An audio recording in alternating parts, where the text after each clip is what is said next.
एक दंपत्ति ने चोरी छिपे अपना टेस्ट करवाया, लेकिन जब टेस्ट की रिपोर्ट आई तो घर में खुशियां मनाई जा रही थी। क्यों?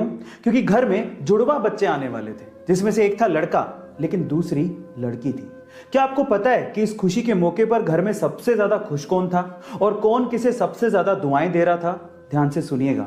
इस खुशी के मौके पर सबसे ज्यादा खुश थी वो लड़की जो कोख में पल रही थी, और वो कोख में अपने साथ पलने वाले भाई को सबसे ज्यादा दुआएं दे रही थी, क्योंकि वो कह रही थी कि शायद तेरी वजह से अब मैं ये दुनिया देख पाऊंगी, अदरवाइज ये लोग मुझे कोख में ही मार डालते।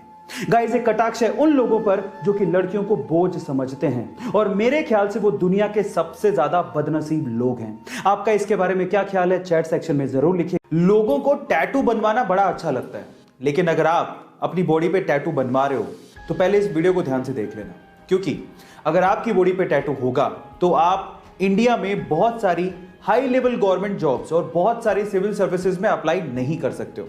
कौन कौन सी है वो सिविल सर्विसेज और जॉब्स, मैं आपको बताता हूं। वो है IAS, IPS, IFS, IRS, और इसके अलावा अगर आप सेना को ज्वाइन करना चाहते हो तो भी उसमें अड़चन आएगी।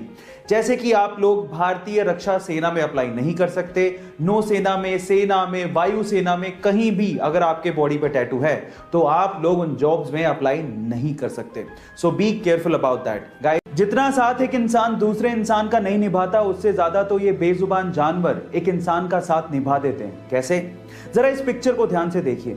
इस पिक्चर को एक्चुअली एक हॉस्पिटल की नर्स ने खींचा था। उसके अनुसार ये बुजुर्ग पिछले 3 दिन से अस्पताल में थे, लेकिन उनके परिवार से कोई भी सदस्य उनसे मिलने नहीं आया। पर ये कबूतर पिछले 2 दिन से उनके बेड पर आता, आके बैठता और थोड़ी देर बैठ के चला जाता। बाद में पता लगा कि बुजुर्ग अस्पताल के पास वाले पार्क में इस कबूतर को दाना डाला करते थे। गाइस, क्या आपको भी लगता है कि ये बेजुबान जानवर आपके द्वारा किए गए अच्छे कामों का कर्ज बड़े अच्छे से निभाते हैं? चैट सेक्शन में जरूर लिखिएगा। वो हरियाणा में एक सरकारी कर्मचारी था। उसके बाद उसने रिटायरमेंट लिया, लेकिन रिटायरमेंट के बाद उसकी जिंदगी पूरी तरह से बदल गई। वो डिप्रेशन का शिकार रहने लगा। उसे physical problems, medical problems, mental problems तक होने लगी। 1.5 साल तक वो बेड पर ही पड़ा रहा, और किसी के सहारे के बिना तो वो उठ भी नहीं सकता था। लेकिन उसके बाद उसने अपने दिमाग को समझाया, अपनी विल पावर को जगाया, और आज वो बंदा 60 की उम्र में एक सीनियर एज रैंप मॉडल और एक एक्टर है। Yes guys, I am talking about Dinesh Mohan. Guys, यहां सीखने लायक बात यह है कि अगर आप कुछ भी जिंदगी में नया करना चाहते हो तो age is just a number. उम्र की रखिया, स्पिरिट होनी चाहिए। जब आप छोटे बच्चे थे तो आप क्या करते थे? चलो छोड़ो, इस बच्चे की सुनो। जब 1 साल का था तब से वो ब्रूस ली की मूवीज देख रहा है। अपनी टाइमिंग ब्रूस ली के जैसा करने के लिए उसने ब्रूस ली की सारी मूवीज चार्ट डाली, और 4 साल की उम्र तक आते आते उसने ब्रूस ली के सारे स्टंट सीख लिए। और आज वो लड़का अपने अंगूठे पे पुशअप करता है, अपने हाथ की एक उंगली पे प्रेसअप करता है, अपनी मुट्ठियों पे चलता है और ब्रूस ली के जैसे सारे किकिंग स्टाइल करता है। और आज गाइस वो लड़का इंस्टाग्राम, फेसबुक, यूट्यूब पे छाया हुआ है। यस गाइस, उसका नाम है रेवसे इमाई, जिसे आज लोग छोटा ब्रूस ली भी कहते हैं। वो तो अपने डेडिकेशन के बलबूते पर अपने आइडियल के जैसा बन गया। आप किसके जैसा बनना चाहते हैं? चैट सेक्शन में लिखना मत भूलिएगा।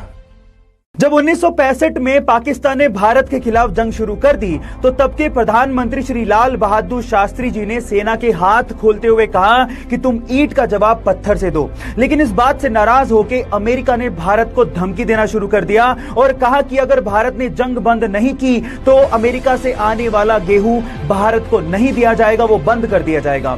इस बात से लाल बहादुर शास्त्री जी ने सबसे पहले अपने रसोइये को कहा कि तुम अब से सिर्फ एक ही वक्त का खाना बनाओगे, और उसके बाद देशवासियों से अपील की कि वो अब एक ही वक्त का खाना खाएं, क्योंकि हम लोग एक वक्त का खाना खा लेंगे लेकिन यूएस की धमकियों के आगे झुकेंगे नहीं। हरित क्रांति उसके बाद उन्होंने देश में शुरू की। जय जवान जय किसान का नारा देने वाले इस भारत के सपूत लाल बहादुर शास्त्री जी को मेरा सलाम। आपके प्यार की हद कितनी है? आंसर देने से पहले कहानी जरूर सुन लेना। यह बात 1970 की, जब स्वीडन से एक टूरिस्ट से एक इंडियन आर्टिस्ट को पहली नजर में प्यार हो गया। उसके बाद वो एक दूसरे को डेट करने लगे और फिर शादी हो गई। लेकिन कुछ कारणों की वजह से उस लड़की को वापस अपने देश लौटना पड़ा। लेकिन उस लड़के ने कहा था कि हम लोग एक दिन फिर से मिलेंगे।